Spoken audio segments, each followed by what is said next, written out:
outside of Brownsville, Texas, and it's the first time we've been granted this type of access.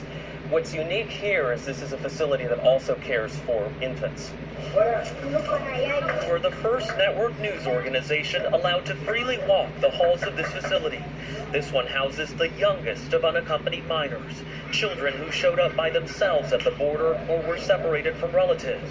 Because they're minors, for their privacy, the Office of Refugee Resettlement, or ORR, requested we use their cameras so they could blur out their faces. Hola, ¿cómo está?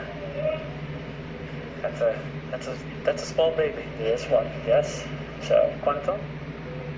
1 month old. yes. Wow. ORR Director Jonathan Hayes gave us a tour last month. The teenagers that are here are the moms of these young ones that we have here. We even saw a 2-year-old boy from Brazil who is in this country alone. There are more than 10,000 children currently in ORR care. The agency says its goal is to give the children as safe and normal a stay as possible until they can be released to a vetted relative or sponsor. But CBS News has learned more than 4,000 of those migrant children at ORR's 168 shelters in 23 states could be held long-term. They're referred to as Category 4 children. Unfortunately, I have well over 4,000 of those children in my care right now at the Office of Refugee Resettlement. How long possibly are these children in your custody? Until they turn 18. Conceivably, someone could come into our care at, 15 years old and not have an identifiable sponsor in the United States and remain with us for a few years. It's already happening.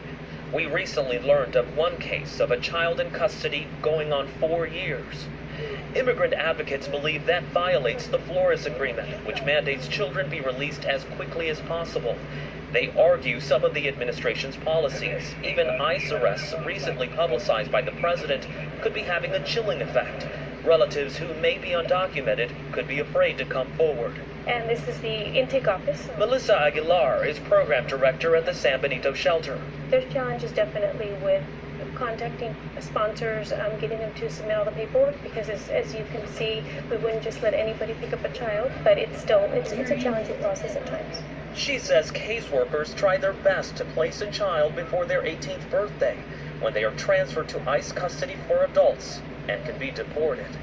Manuel Bojorquez, CBS News, Brownsville, Texas.